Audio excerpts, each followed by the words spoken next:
Life Happens is the podcast brought to you by 87%, the innovative digital platform that uses clinically designed assessments to make mental health tangible, allowing businesses and individuals to measure, understand, and improve their mental well-being.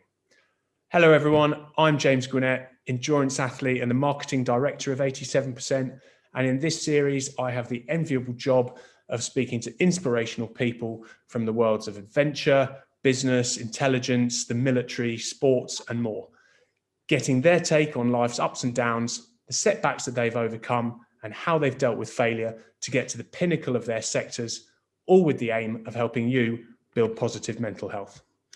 Now, this week, we have an absolute cracking guest for you, a perfect fit for National Workouts and Wellbeing Week, because as the head of exercise wellness at Virgin Active, she knows pretty much everything there is to know about workouts and well-being. I met this absolute ball of energy in Chile. We both took on the brutal Channel 4 show SAS Who Dares Wins, and I was blown away by her strength, bearing in mind she's about half my size, but was made for 2 weeks to carry a Bergen the same weight as mine. She also has a wonderful story of overcoming the odds, going from being told that she would never walk again to running marathons and being a very well-respected personal trainer. You will struggle to find a more positive person. I'm delighted to welcome to Life Happens, Esmee Gummer. Thank you so much. I want to get that recording, have it as my alarm. So every morning when I wake up, that's my intro. We can do that. We could do a positive. This is Esmee. Welcome to the world every day. Imagine every morning when you wake up, you just get entered to the world with that. What a vibe! Everyone should do that anyway, I think. So it's a bit like This Is Your Life. So here we go. First and foremost, as 87% we're obviously a mental health platform, so it's important to ask, how are you? I'm great. I feel very good. It is nice to ask that question, and I think we always answer with the same thing, like, yeah, good, you? I used to do that all the time, I used to always, anytime I was asked anything, I'd say, yeah, you? So I didn't have to answer. And it was something that I tried not to deter from any awkward questions. And it generally was, how are you? And I go, yeah, good, you? And just quickly put it back on them because I was like, don't want to talk about it. But genuinely, I'm feeling great. Genuinely, not pretending. Delighted to hear it. Yeah, there's a funny. I like that sort of that concept of deflection. Being asked why do we have this problem with speaking about how we are? I mean, there's this obviously the stigma of mental health. We find it hard. We'll come on to the importance of it, but it's a bizarre thing that we're unable. We want to sort of push it back in someone else's direction. Yeah, get rid of it quick. Yeah. So you've got a wonderful story of overcoming adversity. We'll go through the various parts of it, but let's wind the clock back first to when you were in your late teens, I suppose, childhood. What were your aspirations? For me, I just always wanted to be a dancer. That's all I ever remember. Or like an athlete. Like I always wanted. I was very sporty. I love dancing. I love movement. But for as long as I can remember, I remember the day saying to my mum, I know what I want to be when I'm older. I want to be a dancer. When I was probably about 12, I remember having that conversation and my mum sort of saying, all right, well, we better sort of figure out how you're going to do that, because I wasn't even really in dance school properly. So I spent, from the age of 12 to 18, training to be a dancer, like training to just get a place to train to be a dancer, which was mad.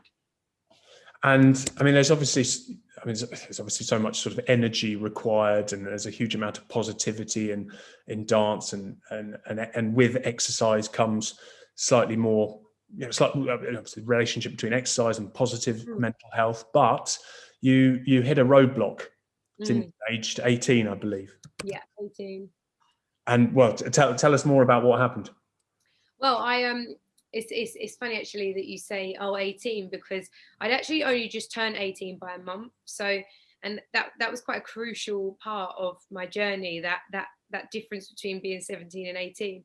And the reason being, so what happened was, I was due to start dance college and I had a hernia in my groin, so I went to get it fixed. And it's just a very simple operation. It's like a day op. You literally go in, pop it back in, you go home.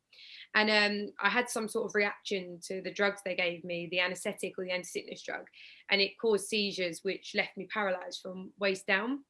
And the reason that the age thing is such a crucial part of my journey is, had it have happened a month previous when I was 17, I would have been considered, or a month, I would have been considered a child, and I would have been put on a children's ward. So my recovery through it would have happened from a child's perspective.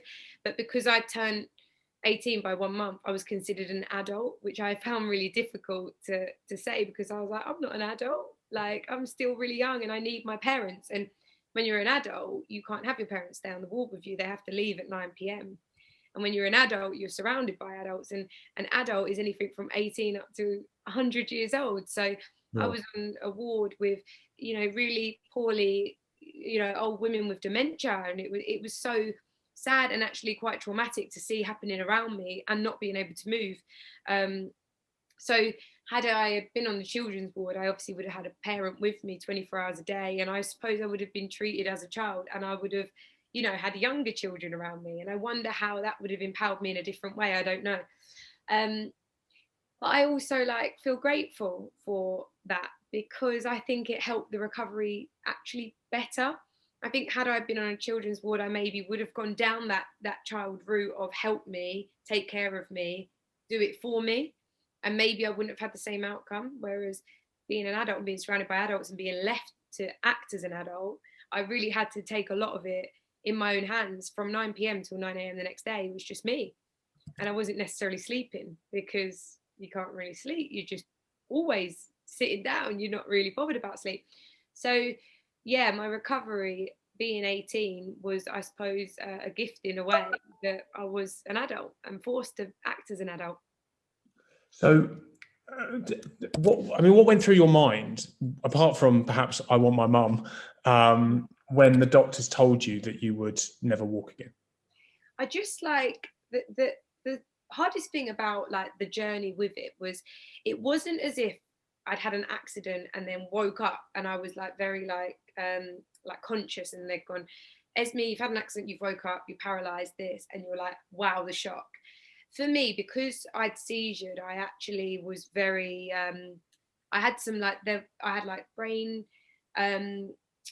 short-term memory loss. I had problems with my speech, I had problems with my motor skills in my hands, couldn't move my fingers, and things like that.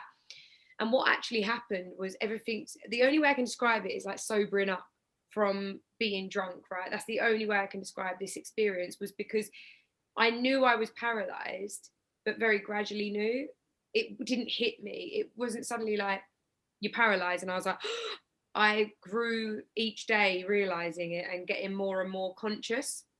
So what happened was, my memory started coming back, and my speech started coming back, and my motor skills started coming back, and then from waist down didn't. And that's when it kind of was a bit well, what's happening here?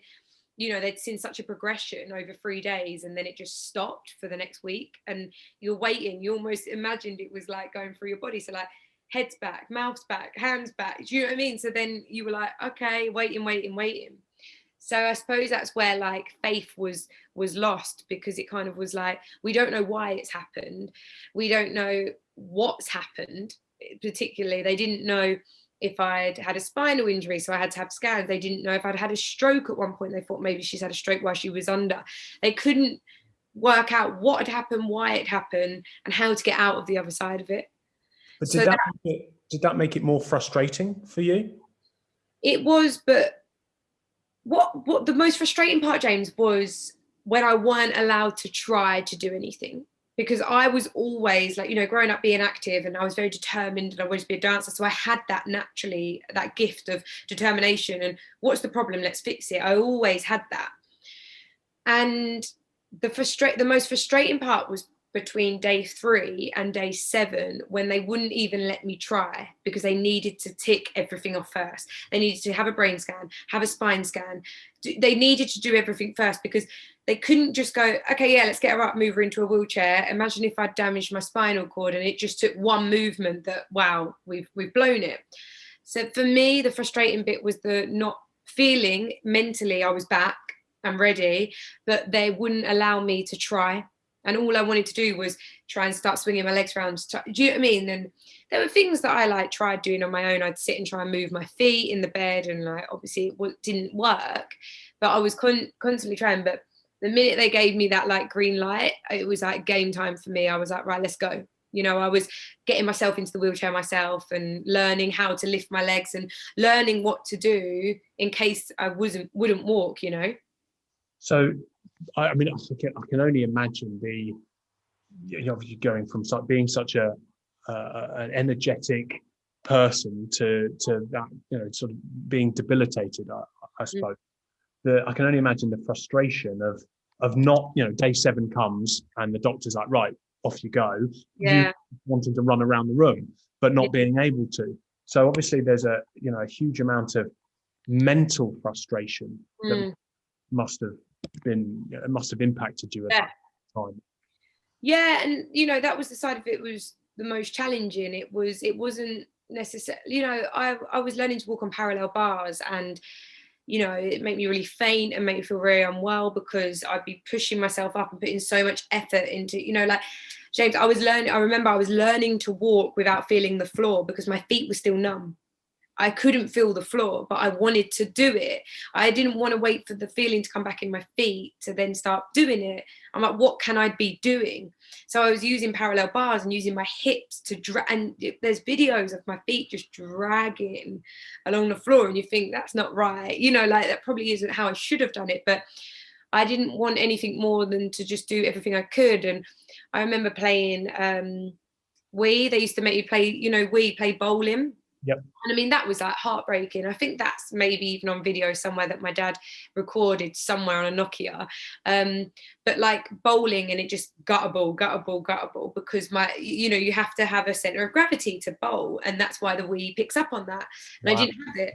But even trying to stand and move my arm, I'm like, you know, that was like one of the most frustrating things and really heartbreaking to visually see a bowling ball going into a gutter, and it had such a different connotation to me. Like that to me was failure because I was watching this, you know, bowling ball go into the gutter every time. And the mental side of it was a lot harder than the physical, because the physical was just black and white.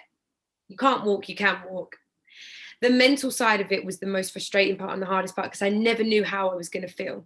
I never knew how I was going to feel at 9 p.m, 2 a.m, when I was in rehabilitation practice, when I was in physio. Like I never knew what I was going to get that day. And it was actually quite interesting because I changed physios while I was doing it. Sorry, my dog's just scratching the door. I actually changed physios. I had 2 really lovely women. And then I wasn't getting anywhere. I wasn't making any progress. And then this other woman came in. She just comes to my bed one morning and she's like, I'm working with you now. And she was hard as nails, right? And they've obviously gone, right, let's go for a different tactic, because, you know. And I remember her coming in, and I remember her going, right, get up then. Get in your wheelchair, like sort of thing, like do it then. And then she's going, right, stand up. And I'm going, I can't stand up yet. Like I remember saying, I can't do that bit yet. She stand up. And I tried to do it, and it didn't end very well. Like I collapsed back down. And then I think she'd gone, right, yeah, she's, you know, buggered. Do you know what I mean? She'd gone, yeah, right, this is the situation we're in. Because I suppose from their point of view, they didn't know maybe if I was afraid to try, or I wasn't pushing myself hard enough, or I was getting stuck in that way. So she was like this test that came in, and then it was almost like she'd gone, okay, yep, she's paralysed. Do you know what I mean? But did that tough love sort of help in a way? I mean, what was the time frame of walking again, and how did you find you make such small, minuscule gains on a daily basis? How do you find the motivation to make another tiny little gain the next and another time? You know, at what point do you think, or how did you not think, oh, I can't be bothered with this anymore? Yeah, how do you find that continual motivation to make those tiny gains? She had a massive impact on it, and to be fair, she was very tough love and she was really hard on me. And actually, when I left, she cried. I remember her crying as I, left. And I actually left in a wheelchair. I didn't leave completely like walking again. I left in a wheelchair, and I remember going down the ward and her really crying. And she had a massive impact on it, because I remember the first day I met her, I found her horrendous. I thought she was evil, and I cried my eyes out, afterwards. And I think she maybe did think to herself, that was a bit harsh. Do you know what I mean? But I think she did it because she wanted to check that I definitely was trying. Do you know what I mean? And I cried so much, and I rang my mum and I was distraught about it. But then I suppose that's where I found out what motivated me, and it is tough love. And in that moment, I was like, these other women were so caring. But then again, the progress wasn't any different. To be fair, when I look at it, at the end of the day, I was paralyzed. Do you know what I mean? It wasn't, she didn't change the physiology of it. She just changed my mindset and made me want it 10 times more.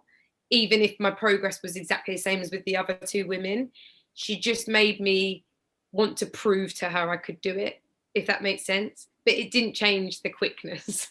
No, it makes absolute sense. I mean, I suppose she enabled you to turn what is obviously a huge negative into a huge positive, in that actually I am, and she's obviously testing you to find how willing you are to put that hard work in, but then perhaps that reinforced to yourself the fact that you were willing to put that hard work in, and that you could make those small gains and make the progress necessary. Yeah, for sure. And I think that's, again, interesting about my age, because I was treated as an adult. Sorry. Who's posting a leaflet this time? This is just the life of at home, isn't it? Oh, right. It's so organic. The internet will cut out in a minute, and it's great. You need a little barking dog and like a ding dong of the door, don't you, just to keep and like an email notification or whatever it is. 100%. But yeah, interestingly, I wonder if I was 17 and on the children's board, if I'd actually have had her, who I would have got and how my rehab would have worked. And that's really interesting as well. That's fascinating. How it's a sort of sliding doors moment, isn't it? Yeah. You're not sure which way or you're going to go. And I'll tell you what, as well, when you say that sliding doors, one thing I always remember is when I left the hospital, I remember the doctor saying to me, if you hadn't have wanted to walk, you wouldn't have. And that stayed with me forever. He was like, if you decided no, you wouldn't have walked again. And that's because I could have just not. I could have, honestly, I could have just not, because my legs were numb, my feet were numb. I could have, and naturally what would have happened if I'd have not moved, someone could make themselves immobile from never move, out of choice, like if I sat down for 10 years not moving, I'm thinking I can't move, it wouldn't have come back. Do you know what I mean? Of course not. Decisions, well, it's the power of the mind, isn't it? Yeah, and massively. That always stayed with me. Decisions are so important. And from that, was it an active decision then to become a personal trainer, or did you fall into it as part of the rehab process, having gone through the sort of physio element? What was the... I think to be honest, it was, when I look back, so I spent obviously when I got out of hospital, I still was in a wheelchair and had rehab and stuff like that. And then I got offered disability allowance, and my brother is disabled and can't work, and I know he'd do anything to be able to work. He's got special needs. And I remember thinking, I can't do it. I just can't take disability allowance because I am able. I'm not very strong on my legs yet. So I thought, well, what can I do? And this was actually, and I'm not going to skip this bit out because it sounds like I'm just so positive and then I got a job, then I this. But actually, when I got out of hospital, I had probably the darkest 2 months of my life.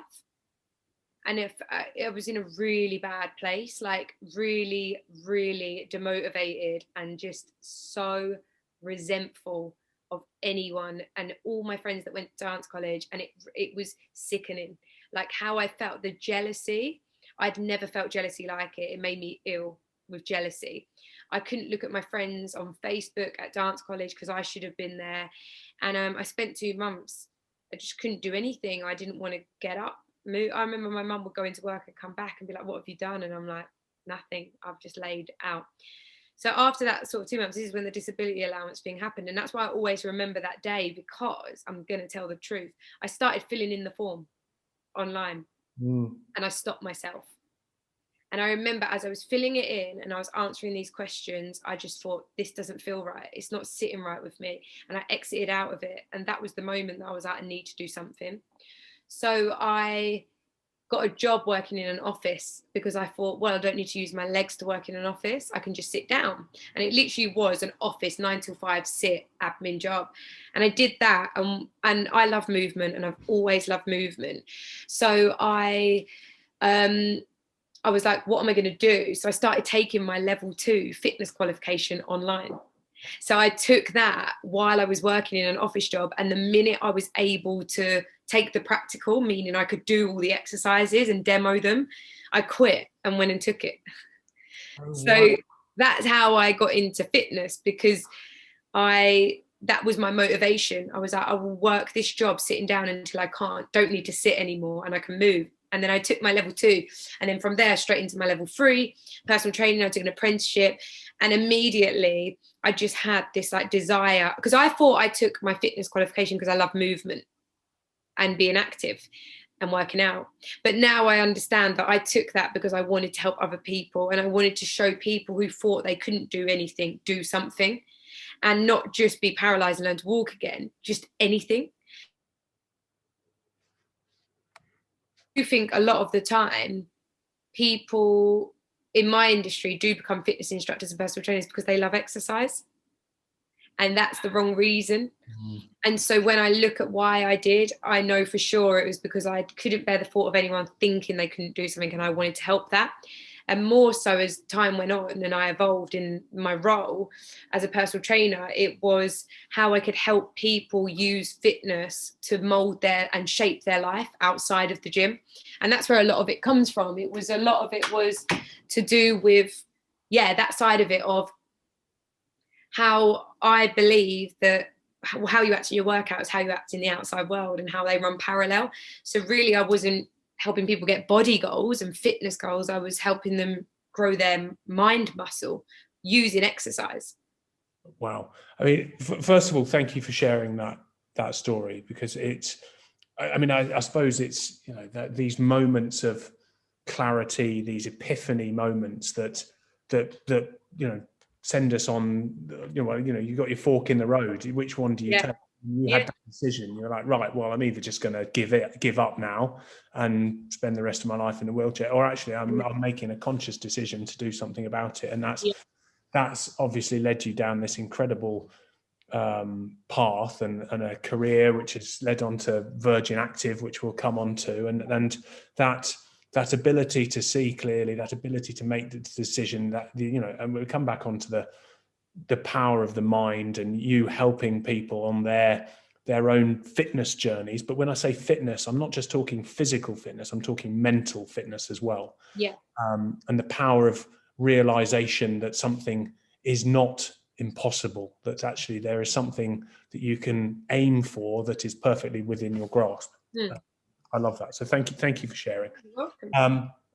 Fast forward a few years, we met in Santiago Airport, of all places, before we put through our paces. And I mentioned in the intro, I'm almost 100 kilos.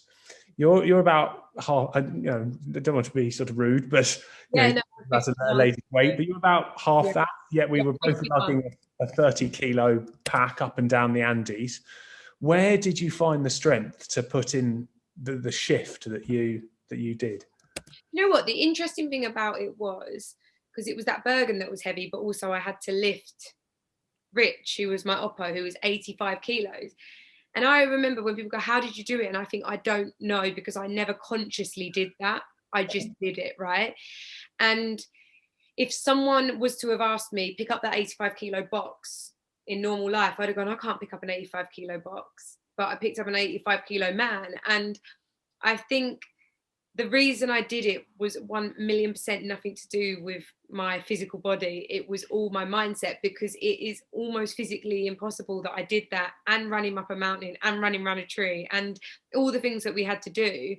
And I always found in there, I was the smallest and the lightest, and like I literally was the smallest one in there. And I used to think to myself, and I remember when Ant pulled me in for interrogation and he was like, "You're just small, you're just so small." And me being like, I remember saying to him, "There's nothing I can do about that." I was like, I said, "But I can go to the gym and get stronger, but people in there can't go to the gym and get my mindset." And like that was one of the things for me in there, was constantly I was battling between, I'm too small, I can't keep up, I'm never get scientifically, I can't do the same strides they're doing up this mountain, like with the same weight on my back. But mentally I knew I could. And that was what I was in there to thrive from, the mental side of it. I knew I could do all of that bit. The physical bit was the bit where I had to actually go, right, I've got to accept this is going to be bloody hard, and just use my mindset, because physically it was impossible, some of the stuff I had to do. But did that in a way come back to your tough love nurse? Is there a similarity here in that she said, do this, and you just did it without thinking about it? Yeah. There's something to be said with the mind. If you just sort of, you're able to cast things out of your mind that seem hard and just get on with them, Yeah. Irrespective of whether you can or can't do it, we'll be more likely to be able to achieve these things if we're not even thinking about them. I think a lot of it is like, if you give yourself time to think of excuses, then you won't do it. And a lot of like things that you do and decisions you make, you have to be reactive and go.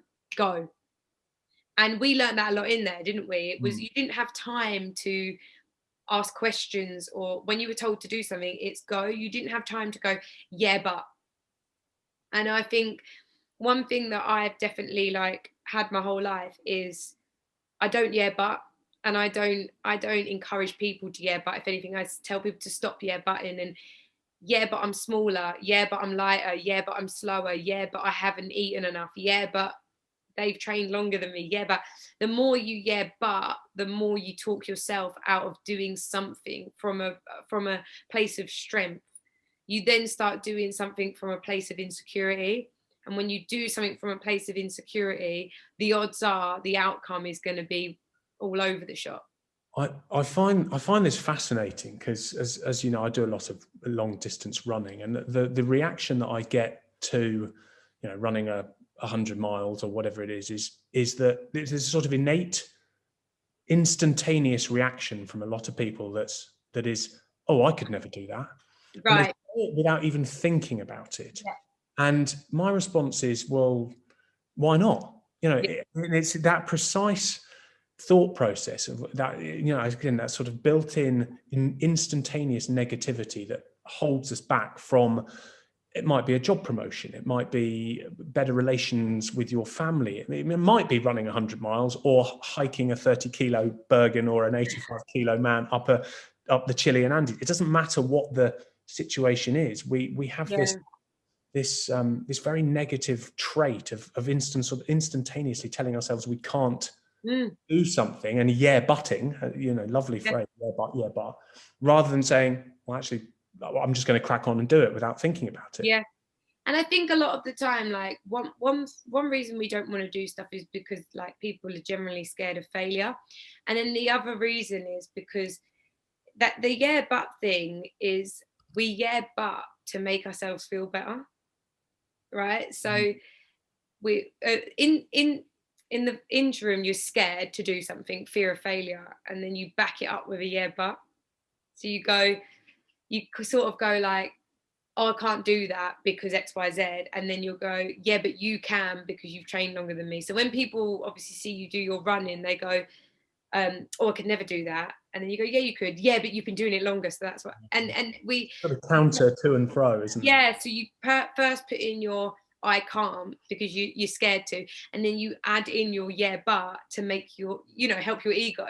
You're reinforcing like, somehow. You put that, there's that immediate negativity, and then you even reinforce that negativity with an additional layer of why there's a reason why I can't do it. Well, yeah.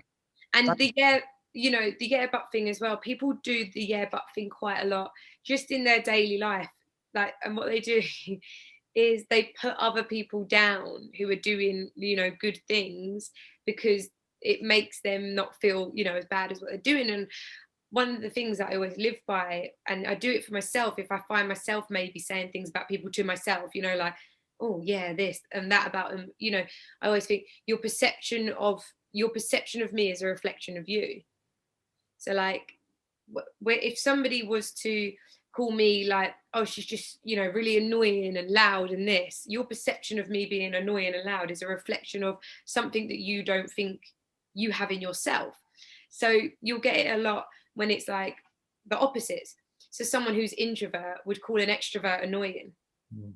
Yeah. And then someone who's introvert would call, and someone who's extrovert might call an introvert boring.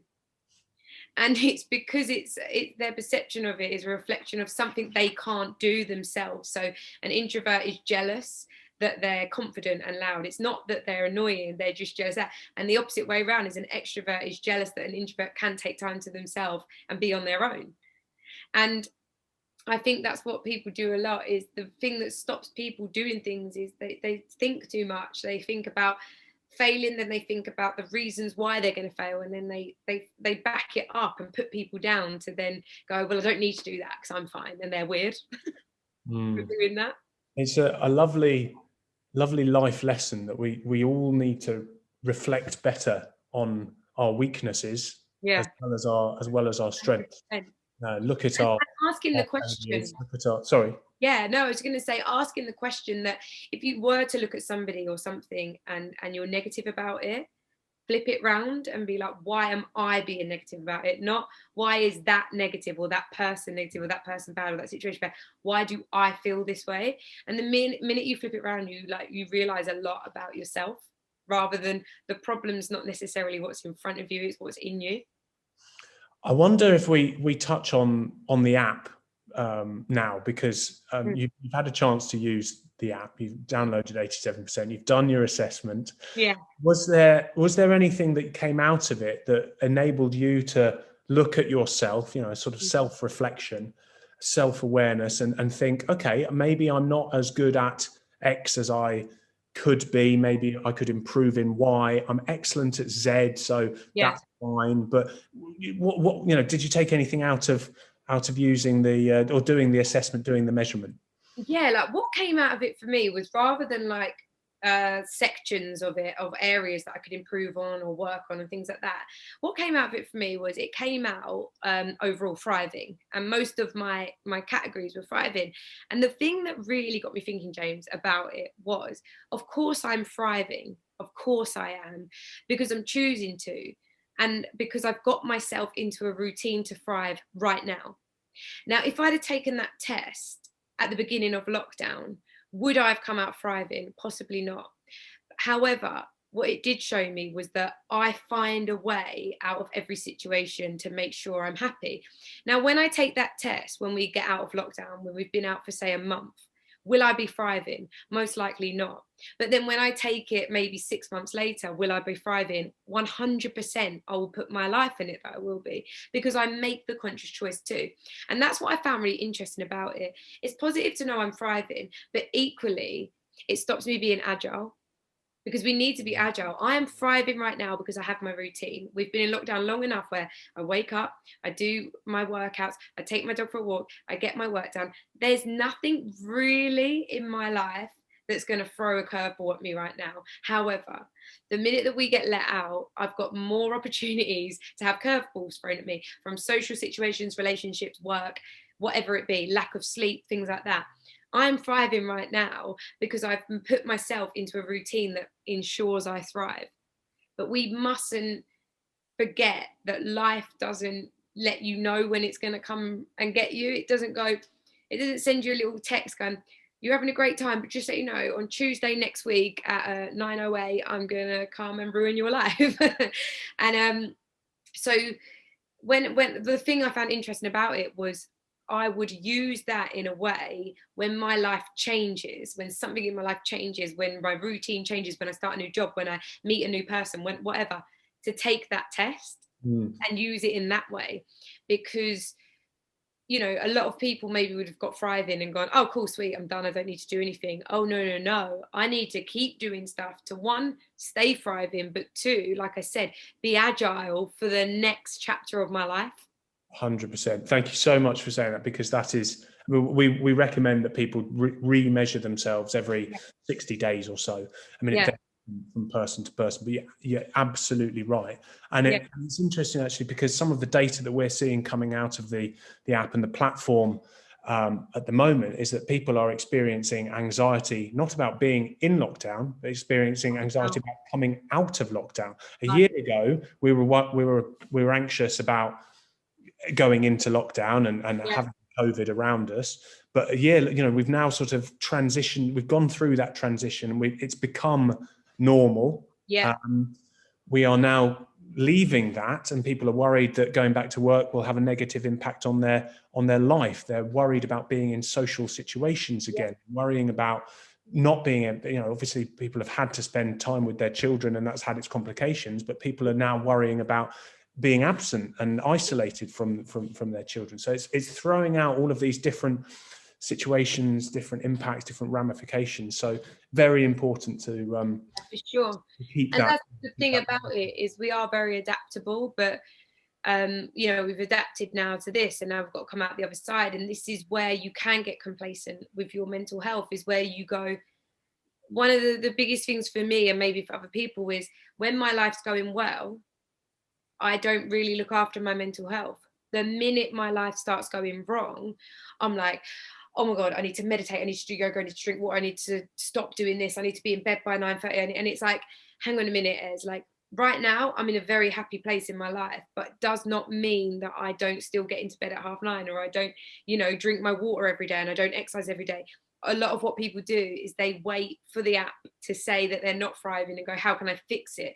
Now getting thriving is, how can I maintain that? And again, how can I maintain it when I get out of lockdown? How can I maintain it if we go back in? How can I maintain it in all these different scenarios? And the reason people are feeling maybe anxious about leaving lockdown is because they've got set into this way we're in. And like I said, life wasn't going to text them saying, on this date you will leave lockdown, so start getting ready. And that's why people have got complacent. And then what they'll do is we'll come back out of lockdown and people will get complacent again, and then something else could happen in their life. And it's almost like you have to get ready to get ready to get ready all the time. You can't just start working out when the doctor says, you know, your heart's not very good or your blood pressure's not very good. You can't, it's you've got to do it now. Always do it. It's the same analogy as putting your seatbelt on after you've been in a car crash, isn't it? Right. Something Exactly. like, you exercise physically in order to be fit, and you do that so that you can go about your life better and feel better, and your heart rate is lower and you can feel healthy, etc., etc., etc. The same, unfortunately, is not the case for mental fitness. It absolutely should be.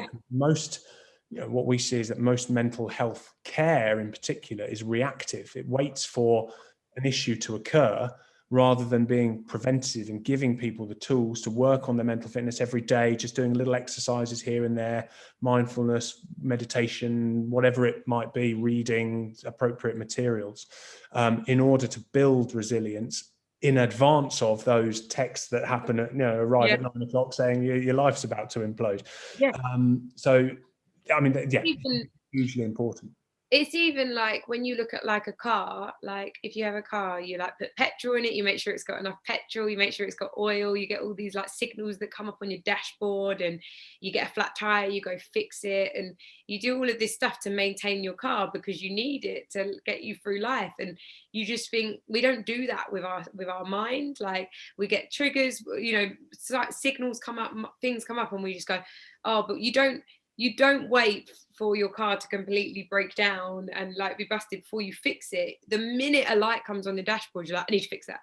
The minute you get a puncture, you're like, I need to fix that. That's literally like driving around a car that's got 4 punctures, no oil, no petrol, like the roof's hanging off, the windows are smashed, but if you was to look at how you maintain a car, or anything in your life that you care about, like your mobile phone, for example, if your mobile phone stopped working, one element of it, you wouldn't go, oh, well, I'll just carry on with it. You got to get it fixed because you need it. But we don't do that with our mental health. We wait till it, like, you know, completely goes to pan to go, right, now how do I get back on track?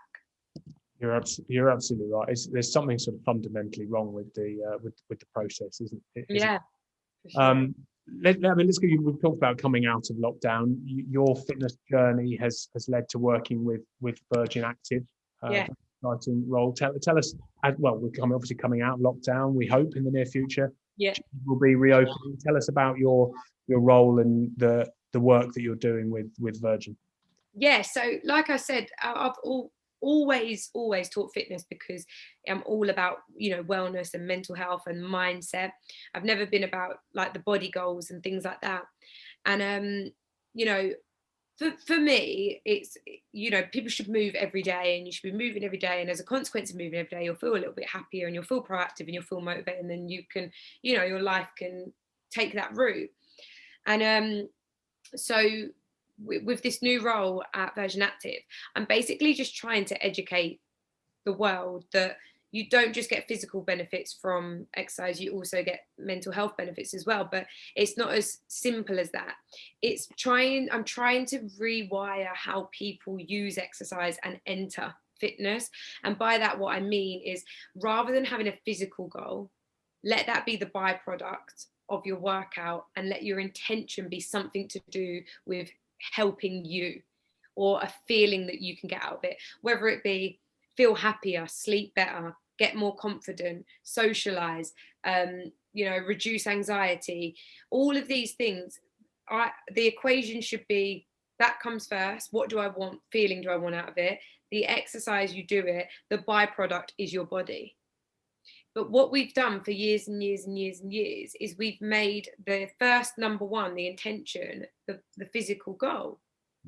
But it doesn't make sense, because you don't have to say the words, I want to lose weight, before you go into a workout for it to trigger it and go, okay, they've said the magic words, I want to lose weight, so we'll lose weight. If I entered a workout saying, I want to lose weight, and I did a 30-minute workout, I come out at the end of it where I come out. If I entered a workout saying I want to feel good, I do a 30-minute workout, I would equally join that goal of losing weight, but also feel good. So you win doing the second option. If you go into every workout with physical intention, it's going to take a while, right? It's going to take weeks, months to see changes. Whereas if you make it a mental health decision, you're going to notice it straight away. You're going to feel the benefits straight away. So it's just about getting people to, you know, work out for a better reason than how they're going to look.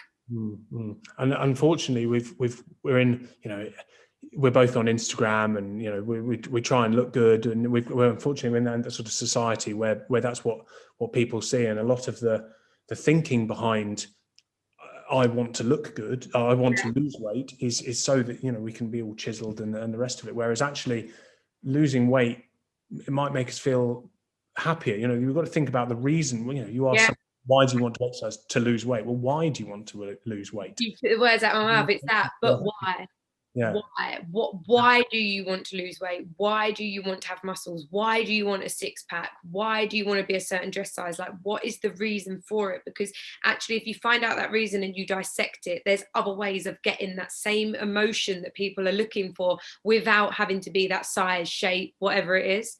It's I always say to people, weight loss, muscle gain, it's none of your business. It's science's business. Generally speaking, this is taking out, you know, disability, illness.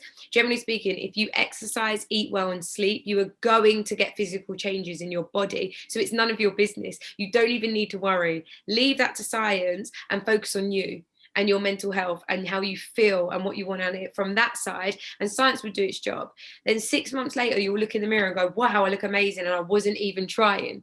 And that is the bit that you know, that is the best moment, when you say, I wasn't even trying and I look good. I was actually just focusing on me, how I feel, and what I was getting out of it, and now my body looks how I wanted it to look. Wow. I love that. Such a powerful message. I want to come on to some quick fire questions that we ask all of our guests. Is there anything else that you're working on at the moment that you'd like people to know about before we do those? Yeah, I suppose just like my journey at Virgin Active, I'm like putting, you know, hopefully will be, you know, the first gym that you can go to the doctor and get a prescription for Virgin Active. That is my goal when I leave this world, is that prescribed fitness is the goal.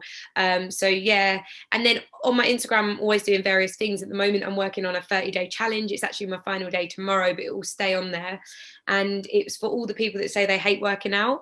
I've given them 30 different exercise types over 30 days, so you have 30 chances to find something that you love in 30 days, and that will stay on my Instagram, so you can go on that, and that's all for Mind Charity.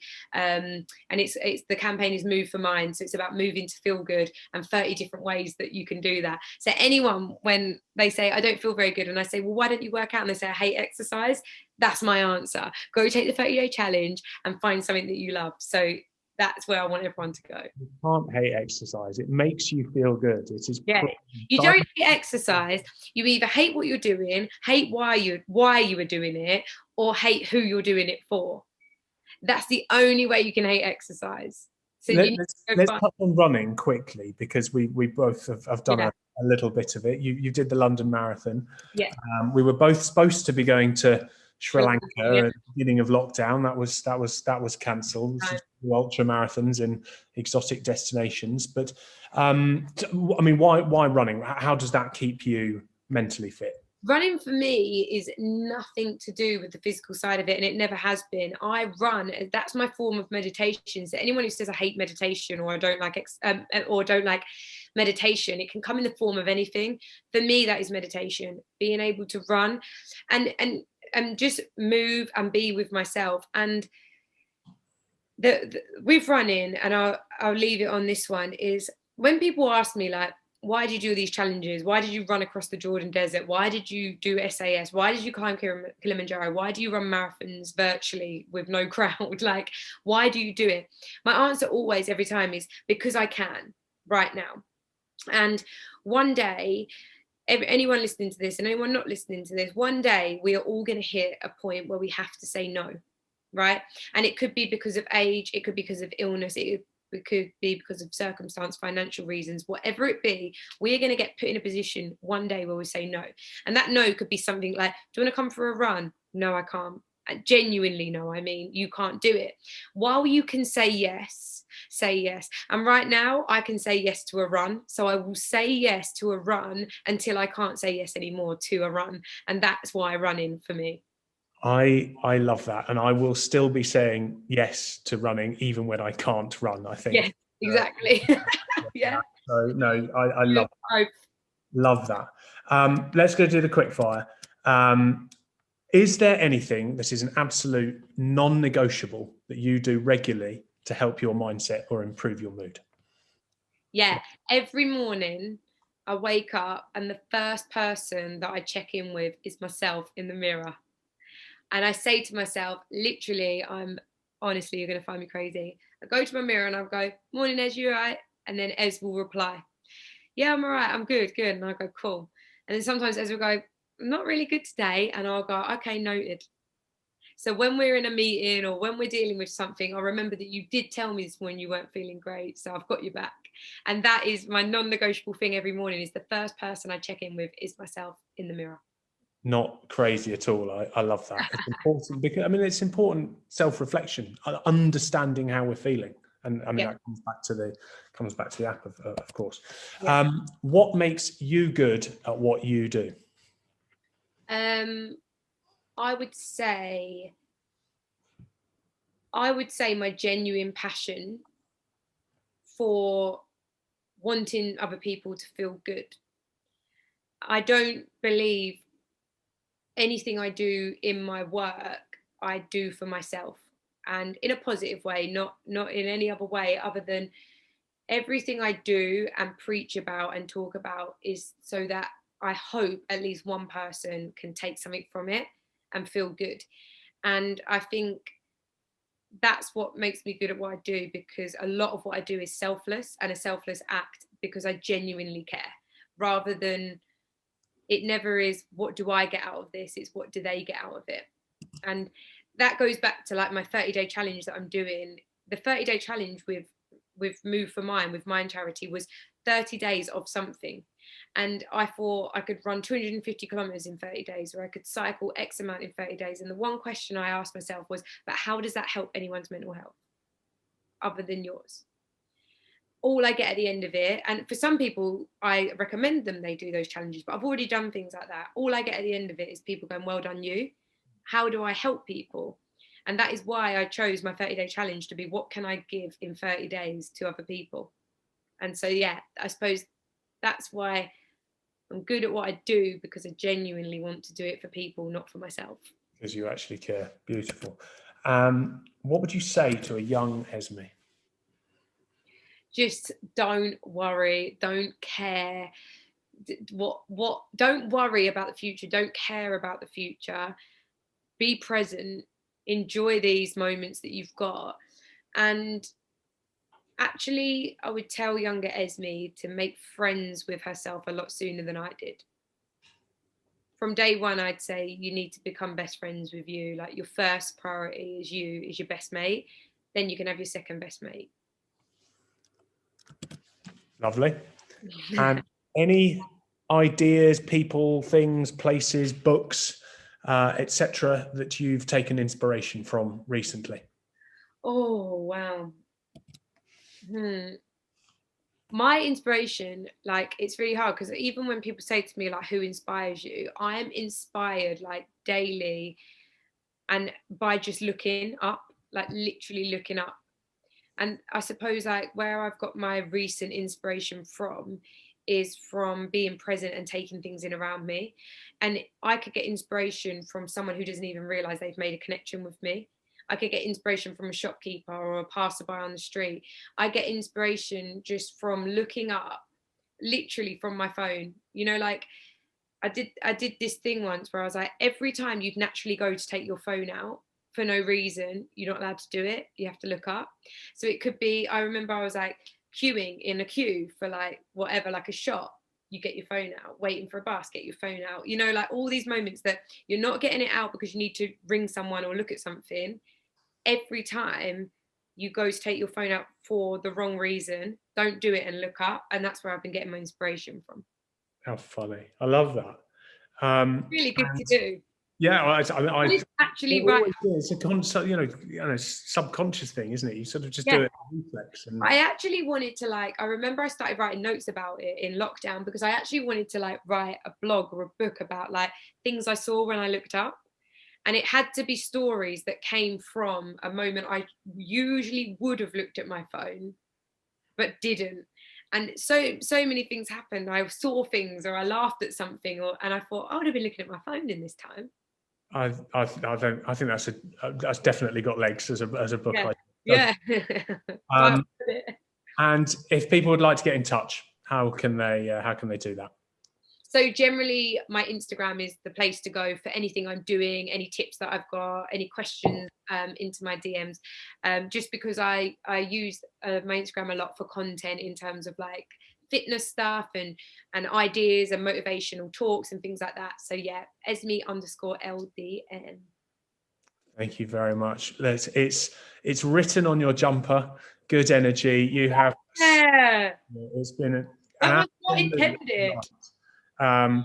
Check in, say yes, be present. So many life affirming messages and lessons to be taken from the last hour or so. I hope people take a huge amount of inspiration from it. I'm sure they will. It has been a joy to speak to you. Yes, thank you so much for having me. This is Life Happens, brought to you by 87%. A huge thanks to Esme, and I'm sure there's something we can all take from her positivity and advice on using our mindset to thrive, exercising to improve our mental health, or simply learning to check in with ourselves. If you enjoyed the interview, please hit the subscribe button and share it with your friends. We have loads more great guests lined up for the podcast, so you won't want to miss those, as well as tips and exercises from our experts on the YouTube channel that will help you build positive mental health. Thank you.